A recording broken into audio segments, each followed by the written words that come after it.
आशीषित शब्द का दिन आ गया है। आज हम उपदेश शीर्षक हम बदल जाएंगे के साथ परमेश्वर के वचन का अध्ययन करने जा रहे हैं। बाइबल की शिक्षा के अनुसार यह लिखा है, हम शारीरिक देह से जिसमें अब हम हैं आत्मिक देह में बदल जाएंगे, और जब हम अनंत स्वर्गीय घर में वापस जाएंगे तब हम स्वर्ग में परमेश्वर के साथ युगानुयुग रहेंगे। परमेश्वर हमें यह भी सिखाते हैं कि उन्होंने हमें नई वाचा की व्यवस्था दी है ताकि हमें बदला जा सके। जब हम नई वाचा की सभी व्यवस्थाओं का ईमानदारी से पालन करते हैं तो हम इस सुंदर परिवर्तन में भाग ले सकते हैं, अर्थात हमारा रूपांतरण होगा।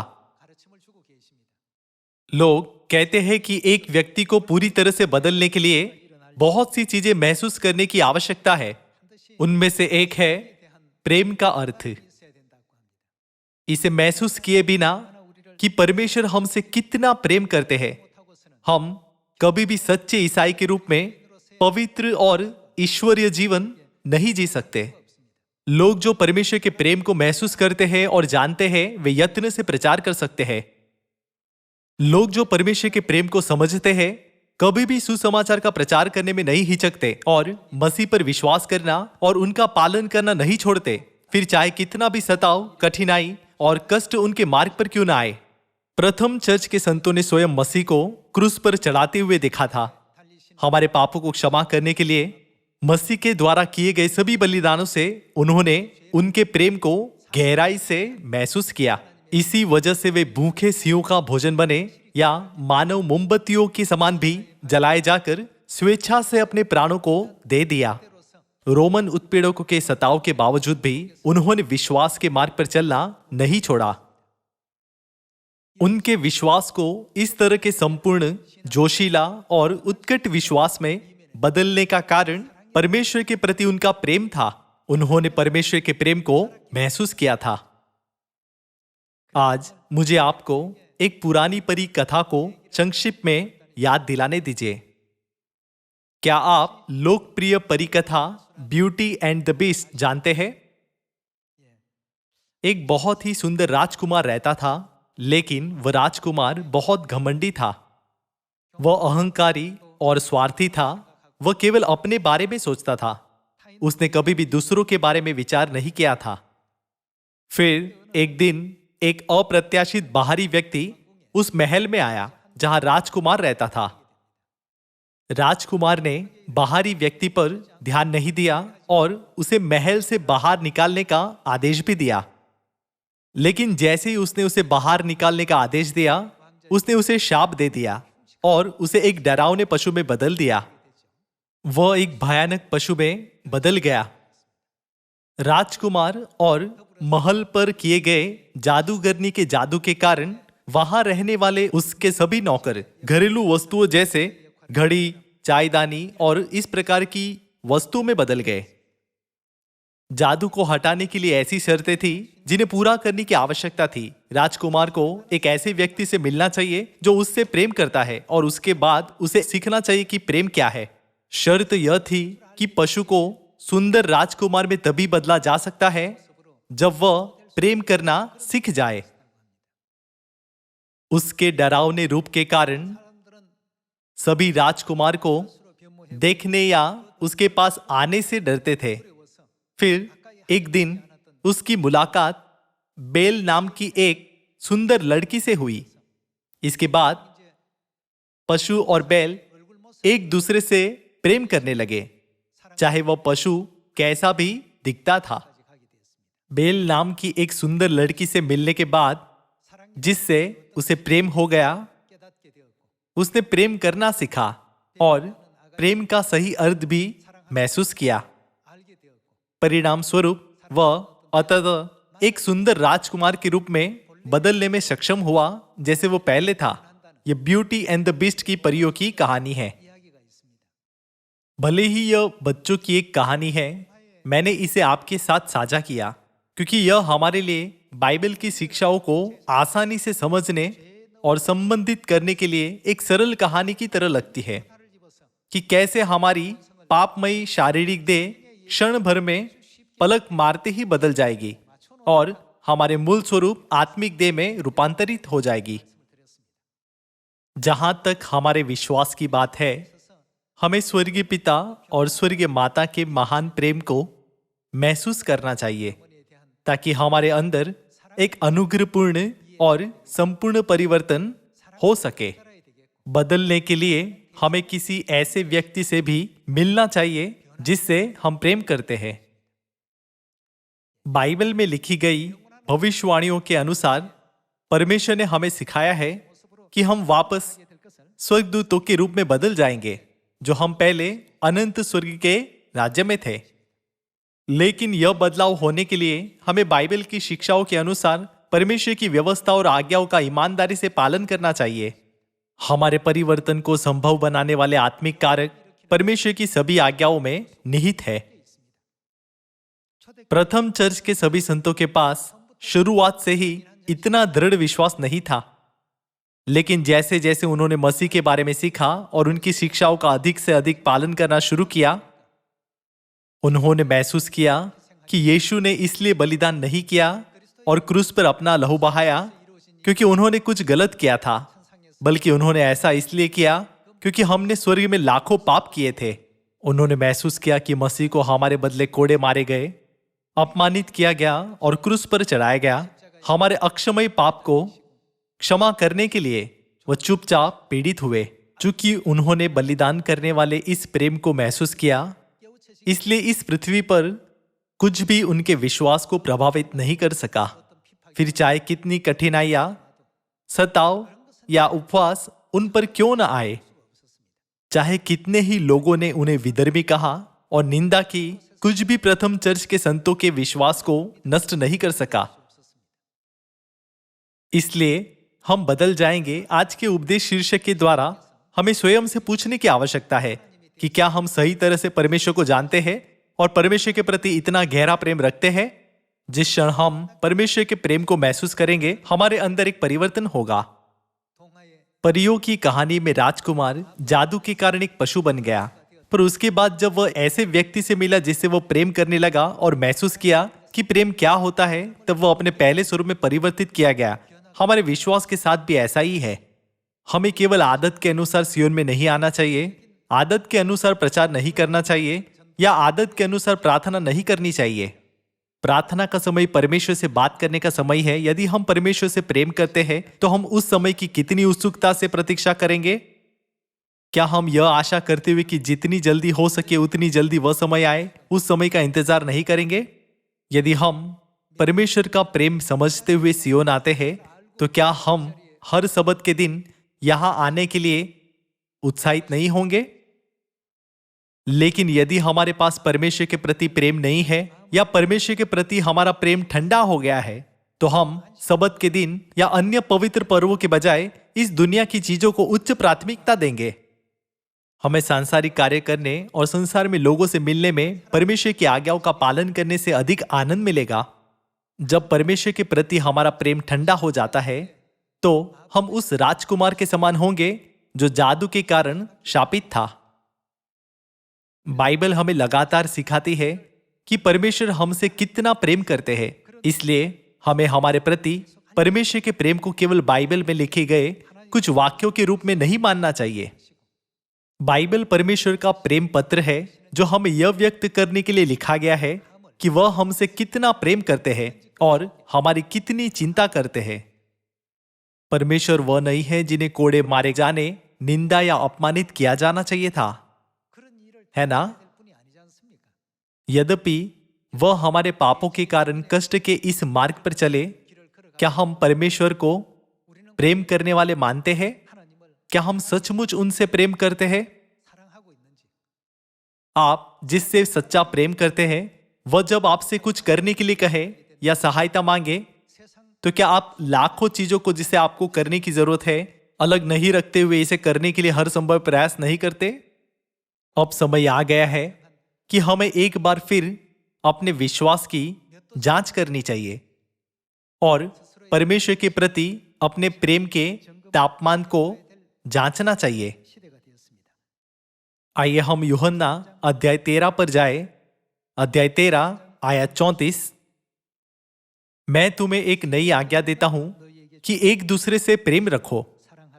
जैसा मैंने तुमसे प्रेम रखा है वैसा ही तुम भी एक दूसरे से प्रेम रखो। यदि आपस में प्रेम रखोगे तो इसी से सब जानेंगे कि तुम मेरे चेले हो। परमेश्वर लगातार हमें बताते हैं कि वह हमसे कितना प्रेम करते हैं। परमेश्वर हमसे परमेश्वर के समान मन रखते हुए अपने भाइयों और बहनों की देखभाल करने के लिए और उनसे अशर्त प्रेम करने के लिए कहते हैं, जैसे परमेश्वर ने हमसे प्रेम किया। आइए हम एक साथ रोमियो की पुस्तक अध्याय 8 आयत 33 पढ़े। यह कहता है, परमेश्वर के चुने हुओं पर दोष कौन लगाएगा? परमेश्वर ही है जो उनको धर्मी ठहराने वाला है। फिर कौन है जो दंड की आज्ञा देगा? मसीह ही है जो मर गया वरन मुर्दों में से जी भी उठा और परमेश्वर के दाहिनी ओर है और हमारे लिए निवेदन भी करता है। कौन हमको मसीह के प्रेम से अलग करेगा?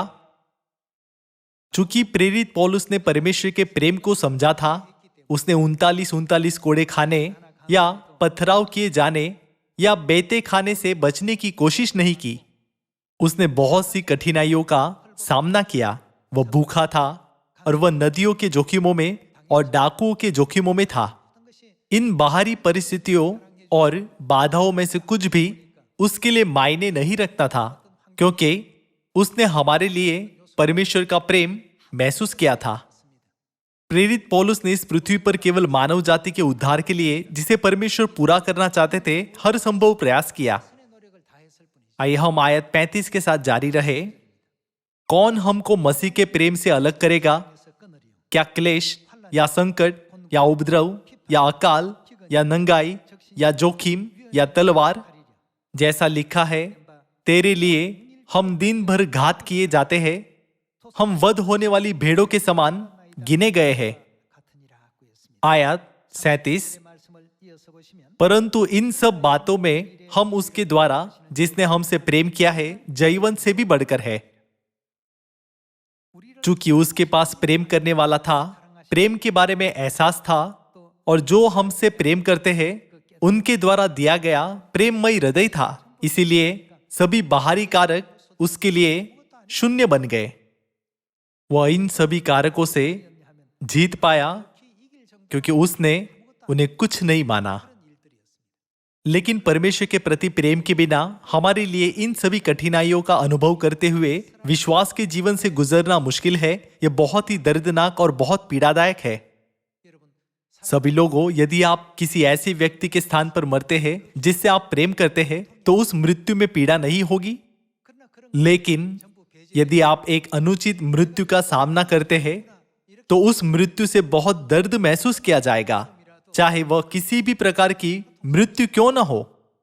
यहां यह लिखा गया है कि इन सब बातों में हम उसके द्वारा जिसने हमसे प्रेम किया है जयवंत से भी बढ़कर है।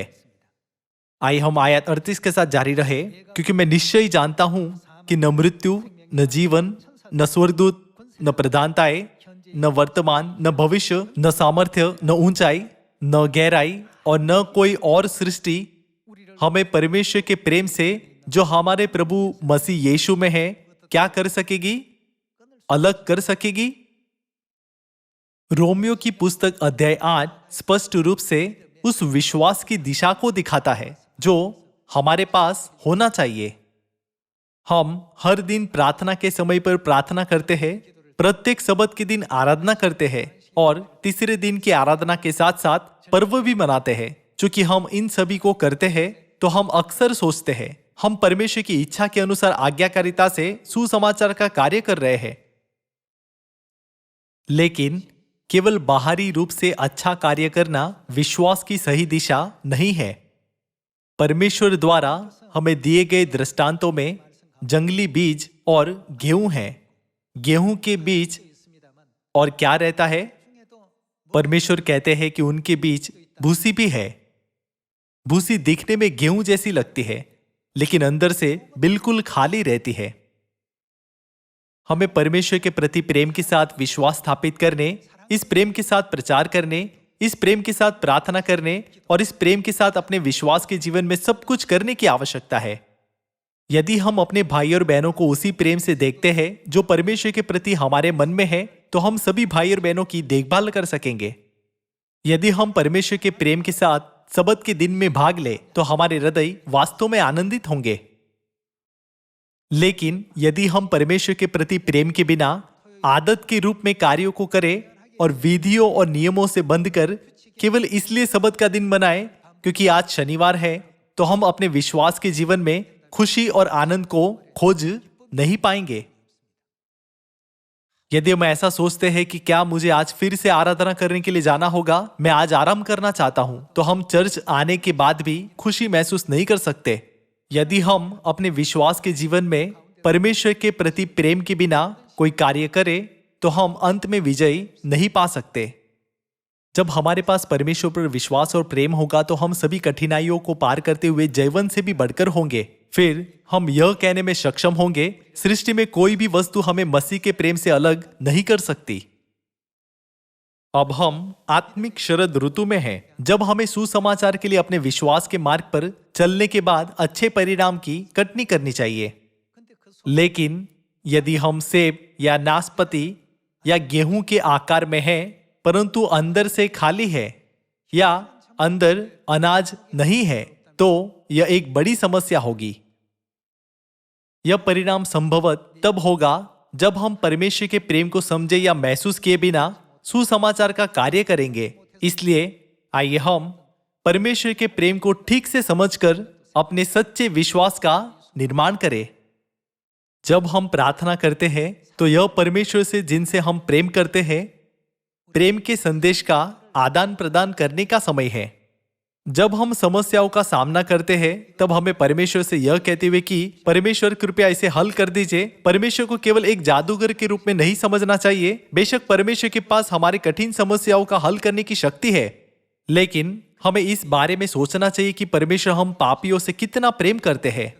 इसके अतिरिक्त हमें इस पर विचार करना चाहिए कि हमें सुसमाचार सुनने देने, हमारी सत्य में अगुवाई करने और हमें पापों की क्षमा देने की प्रक्रिया में परमेश्वर कितने व्यथित हुए होंगे, उन्होंने कितने प्रयास किए होंगे और वह कितने निराश हुए होंगे, ताकि हम स्वर्ग के राज्य में प्रवेश कर सके। इस प्रकार हम एक सही विश्वास का निर्माण कर सकते हैं और परमेश्वर में दृढ़ बने रह सकते हैं। तब यदि हम परमेश्वर के प्रति प्रेम को न समझे, तो क्या हम उन लोगों के समूह में शामिल हो पाएंगे जो क्षण भर में पलक झपकते ही, अंतिम तुर ही फूंकते ही बदल जाएंगे? हमें इस विषय पर भी विचार करने की आवश्यकता है। आइए पहला थिस्सलुनीकियों की पुस्तक अध्याय 4 आयत 14 पर जाए।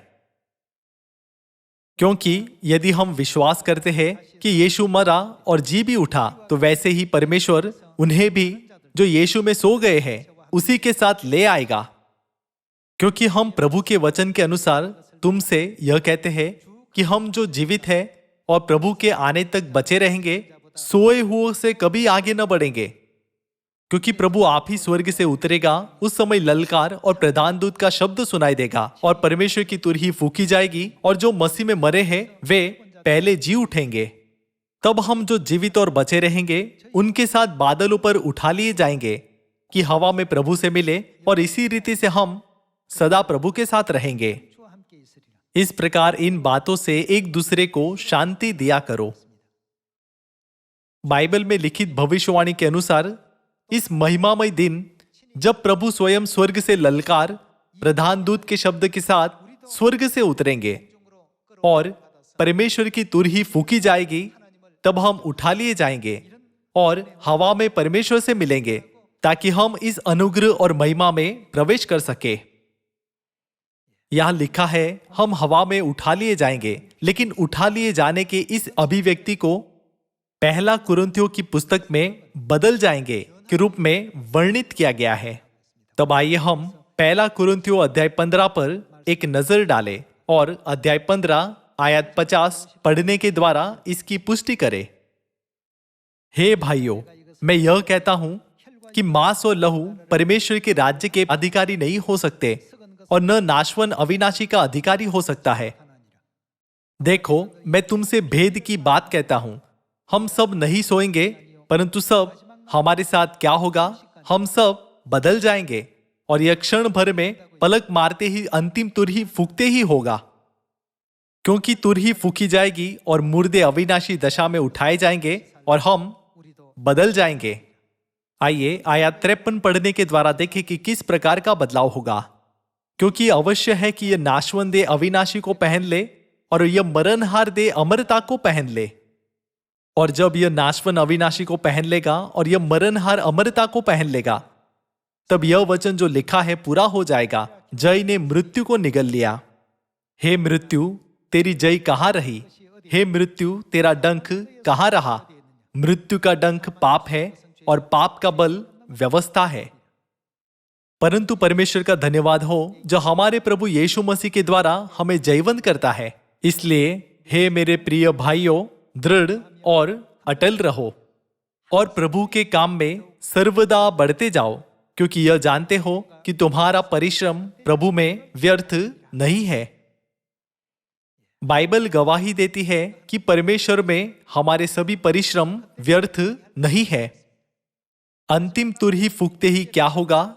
यह कहता है सब बदल जाएंगे और यह क्षण भर में पलक मारते ही अंतिम तुरही फूंकते ही होगा। वह यह भी कहता है हमारी मरणहार देह अमर देह में बदल जाएगी और नाशवन देह अविनाशी को पहन लेगी। इसका अर्थ है कि हम अपना मूल स्वरूप वापस पा लेंगे। ऐसे कई कारक हैं जो हमें बदल सकते हैं, लेकिन इस संसार में एकमात्र कारक जो हमारे अंदर एक बड़ा बदलाव ला सकता है वह है प्रेम। इसके संबंध में आइए हम कुलुस्सियों की पुस्तक अध्याय 3 आयत 5 में परमेश्वर की शिक्षा देखें। इसलिए अपने उन अंगों को मार डालो जो पृथ्वी पर है, अर्थात व्यभिचार, अशुद्धता, दुष्कामना, बुरी लालसा और लोभ को, जो मूर्ति पूजा के बराबर है। इन्हीं के कारण परमेश्वर का प्रकोप आज्ञा न मानने वालों पर पड़ता है। और तुम भी जब इन बुराइयों में जीवन बिताते थे तो इन्हीं के अनुसार चलते थे। पर अब तुम भी इन सब को, अर्थात क्रोध, रोष, बैरभाव, निंदा और मुंह से गालियां बकना, ये सब बातें छोड़ दो। एक दूसरे से झूठ मत बोलो, क्योंकि तुमने पुराने मनुष्यत्व को उसके कामों समेत उतार डाला है और हमने किसे पहन लिया है? नए मनुष्यत्व को पहन लिया है, जो अपने सृजनहार के स्वरूप के अनुसार ज्ञान प्राप्त करने के लिए नया बनता जाता है। यहां परमेश्वर कहते हैं इसलिए अपने उन अंगों को मार डालो जो पृथ्वी पर है। इसका अर्थ है कि हमें भ्रष्ट मानसिकता, सांसारिक स्वभाव और इनके जैसे चीजों को छोड़ देना चाहिए। परमेश्वर यह भी कहते कि हमें पुराने मनुष्यत्व को उसके कामों समेत उतार कर नया मनुष्यत्व पहनना चाहिए। क्या इसका अर्थ यह नहीं कि हमें कहानी के राजकुमार की तरह पशु का मुखौटा उतार देना चाहिए और अपने वास्तविक स्वरूप में बदल जाना चाहिए? आइए हम सभी अपने मूल स्वरूप में बदल जाए। आइए इफिसियों की पुस्तक अध्याय 4 आयत 19 पर जाए। और वे सुन्न होकर लुचपन में लग गए हैं कि सब प्रकार के गंदे काम लालसा से किया करे। पर तुमने मसीह की ऐसी शिक्षा नहीं पाई, वरन तुमने सचमुच उसी की सुनी और जैसा यीशु में सत्य है उसी में सिखाए भी गए, कि तुम पिछले चाल चलन के पुराने मनुष्यत्व को, जो भरमाने वाली अभिलाषाओं के अनुसार भ्रष्ट होता जाता है, क्या करना चाहिए? उतार डालो और अपने मन के आत्मिक स्वभाव में नए बनते जाओ। और क्या पहन लो? नए मनुष्यत्व को पहन लो, जो परमेश्वर के अनुरूप सत्य की धार्मिकता और पवित्रता में सुरजा गया है। हम जिस जादू के अधीन हैं उसे तोड़ने के लिए बाइबल हमें पुराने मनुष्यत्व को, जो भरमाने वाली अभिलाषाओं के अनुसार भ्रष्ट होता जाता है, उतार डालने और परमेश्वर द्वारा हमें दी गई स्वर्गीय व्यवस्था का ईमानदारी से पालन करके हमारे मूल स्वरूप यानी स्वर्गदूतों के रूप में बदलने का आदेश देती है। वह स्वर्गीय व्यवस्था क्या है जो परमेश्वर ने हमें इन सब बातों को पूरा करने के लिए दी है? वह नई वाचा की व्यवस्था है। जब यीशु ने नई वाचा को स्थापित किया, तब क्या उन्होंने हमें फसह की रोटी और दाखमधु देते हुए यह नहीं कहा, यह रोटी मेरी देह है और यह दाखमधु मेरा लहू है। हमें यह याद रखना चाहिए कि परमेश्वर ने अपने मांस और लहू के द्वारा हमें बचाया है। हमें केवल यह सोचते हुए फसह के पर्वों में भाग नहीं लेना चाहिए, मैं रोटी का एक टुकड़ा खा रहा हूं और दाखमधु पी रहा हूं, क्योंकि यह परमेश्वर की रीति है। बेशक जब हम आत्मिक रूप से युवा होते हैं तो हम केवल आज्ञाओं की परवाह करेंगे, लेकिन अब हमें परमेश्वर के गहरे प्रेम को भी खोजने में सक्षम होना चाहिए जो आज्ञाओं में निहित है। जब हम यह सोचते हुए जैसे पिता और माता ने स्वयं को हमारे लिए समर्पित किया है, वैसे ही मैं अपने आप को सुसमाचार के कार्य में कैसे समर्पित कर सकता हूं, तो सुसमाचार अच्छी तरह से किया जा सकता है। इस तरह हम सभी उन लोगों के समूह का हिस्सा बनने में सक्षम होंगे जो अंतिम तुरही फूंकते ही क्षण भर में पलक मारते ही बदल जाएंगे, है ना? हमारे अंदर बदलाव आसानी से नहीं हो सकता। हमें अपने हृदय की गहराई से ईमानदारी से परमेश्वर को प्रेम करने की आवश्यकता है। कृपया याद रखें कि जिस समय आप प्रार्थना करते हैं वह उनसे बातचीत करने का समय है जिनसे आप प्रेम करते हैं। आपको कितनी उत्सुकता से इस आनंदमयी समय का इंतजार करना चाहिए।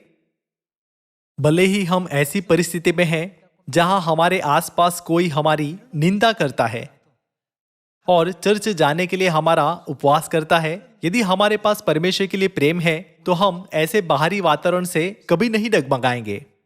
बाइबल में यह लिखा है कि न क्लेश, न नंगाई, न तलवार, न ही कोई अन्य बाहरी परिस्थिति हमें मसीह के प्रेम से अलग कर सकती है।